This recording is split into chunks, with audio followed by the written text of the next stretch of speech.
Damai sejahtera bagi seluruh warga jemaat Sola Fide Muara Badak. Hari ini Minggu 19 Juli 2020, kita akan kembali disapa oleh Tuhan melalui firman-Nya. Sebelum kita membaca dan merenungkannya, terlebih dahulu kita berdoa memohon bimbingan Roh Kudus. Mari kita berdoa. Bapa di dalam kerajaan surga, kami menghampiri hadirat-Mu yang kudus, memohon belas kasih-Mu, agar kami dilayakkan untuk menerima kebenaran firman-Mu, dan urapi kami dengan kuasa Roh-Mu yang kudus, agar kami dimampukan untuk mengerti dan memahami teks Alkitab yang akan kami baca. Dan kemudian dengan hikmat-Mu jugalah kami dimampukan untuk melakukan firman-Mu dalam tanggung jawab yang Kau percayakan kepada kami. Di dalam nama Tuhan Yesus, firman yang menjadi manusia, kami siap untuk mendengarkannya. Amin. Jemaat disilakan berdiri. Pembacaan dari surat Petrus yang pertama, pasalnya yang pertama, ayatnya yang ke-1 sampai 12. Firman Tuhan menyatakan, dari Petrus, Rasul Yesus Kristus, kepada orang-orang pendatang yang tersebar di Pontus, Galatia, Kapadokia, Asia Kecil, dan Bitinia, yaitu orang-orang yang dipilih sesuai dengan rencana Allah Bapa kita, dan yang dikuduskan oleh Roh supaya taat kepada Yesus Kristus dan menerima percikan darahnya. Kiranya kasih karunia dan damai sejahtera makin melimpah atas kamu. Terpujilah Allah dan Bapa Tuhan kita Yesus Kristus, yang karena rahmat-Nya yang besar telah melahirkan kita kembali oleh kebangkitan Yesus Kristus dari antara orang mati kepada satu hidup yang penuh pengharapan, untuk menerima suatu bagian yang tidak dapat binasa, yang tidak dapat cemar, dan yang tidak dapat layu, yang tersimpan di sorga bagi kamu, yaitu kamu yang dipelihara dalam kekuatan Allah karena imanmu, sementara kamu menantikan keselamatan yang telah tersedia untuk dinyatakan pada zaman akhir. Bergembiralah akan hal itu, sekalipun sekarang ini kamu seketika harus berduka cita oleh berbagai pencobaan. Maksud semuanya itu ialah untuk membuktikan kemurnian imanmu, yang jauh lebih tinggi nilainya daripada emas yang fana, yang diuji kemurniannya dengan api, sehingga kamu memperoleh puji-pujian dan kemuliaan dan kehormatan pada hari Yesus Kristus menyatakan dirinya. Sekalipun kamu belum pernah melihat Dia, namun kamu mengasihinya. Kamu percaya kepada Dia sekalipun kamu sekarang tidak melihatnya. Kamu bergembira karena sukacita yang mulia dan yang tidak terkatakan, karena kamu telah mencapai tujuan imanmu, yaitu keselamatan jiwamu. Keselamatan itulah yang diselidiki dan diteliti oleh nabi-nabi yang telah bernubuat tentang kasih karunia yang diuntukkan bagimu. Dan mereka melihat saat yang mana dan yang bagaimana yang dimaksud oleh Roh Kristus yang ada di dalam mereka, yaitu Roh yang sebelumnya memberi kesaksian tentang segala penderitaan yang akan menimpa Kristus dengan tentang segala kemuliaan yang menyusul sesudah itu. Kepada mereka telah dinyatakan bahwa mereka bukan melayani diri mereka sendiri, tetapi melayani kamu dengan segala sesuatu yang telah diberitakan sekarang kepada kamu dengan perantaran mereka yang oleh Roh Kudus yang diutus dari sorga menyampaikan berita Injil kepada kamu, yaitu hal-hal yang ingin diketahui oleh malaikat-malaikat. Demikianlah firman Tuhan. Terpujilah Tuhan kita Yesus Kristus. Haleluya. Haleluya, haleluya, haleluya. Jemaat disilakan duduk. Keadaan damai tentu harapan dan keinginan dari setiap manusia.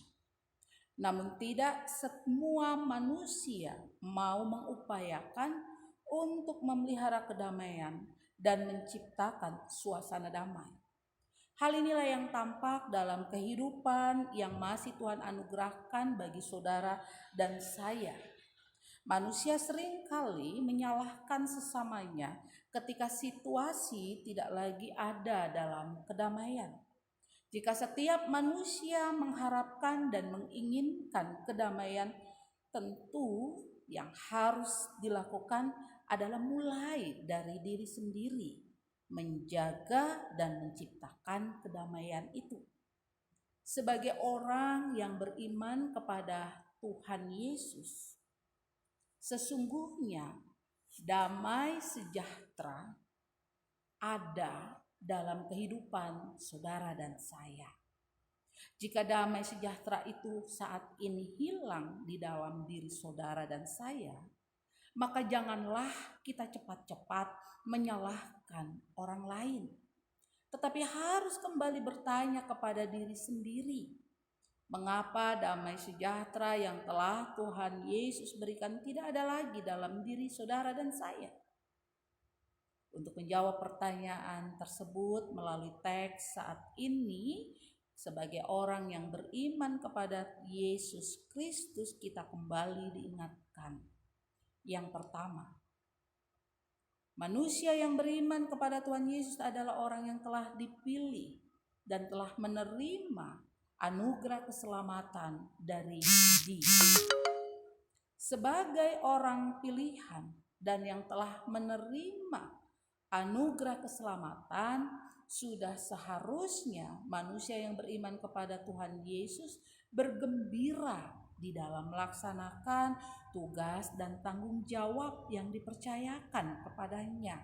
Sekalipun ketika melaksanakan tugas dan tanggung jawab harus berhadapan dengan situasi yang menyakitkan dan menyedihkan. Yang ketiga, situasi yang sedang dialami, baik itu yang membuat kita merasa sakit dan akhirnya membuat kita bersedih, harus kita hadapi dengan syukur dan kita memahami bahwa semuanya itu merupakan proses untuk mendewasakan kita.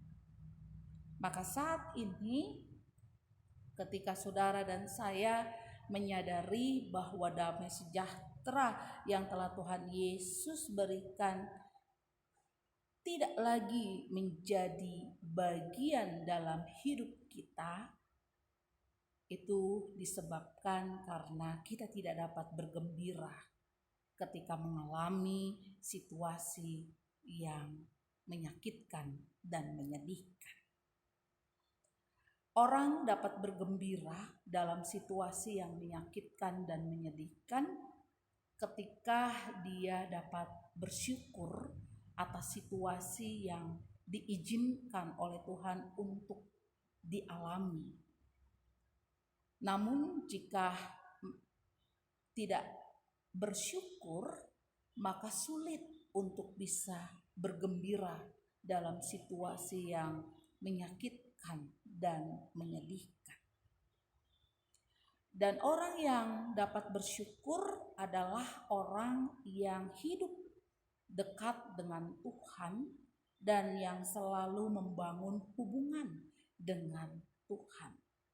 Sehingga ketika diperhadapkan dengan tantangan dalam melaksanakan tanggung jawab yang dipercayakan kepada dirinya, dia akan tetap bersukacita.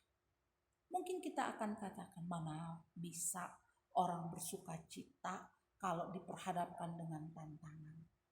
Secara manusia yang penuh dengan keterbatasan, yang memiliki ego, tentu ketika ada tantangan dan hambatan pasti sedih.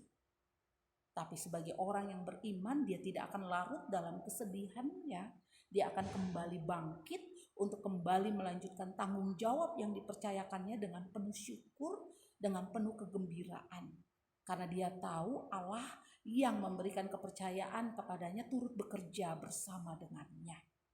Dan akhirnya dia tetap bisa merasakan kegembiraan sekalipun diperhadapkan dengan situasi yang menyakitkan.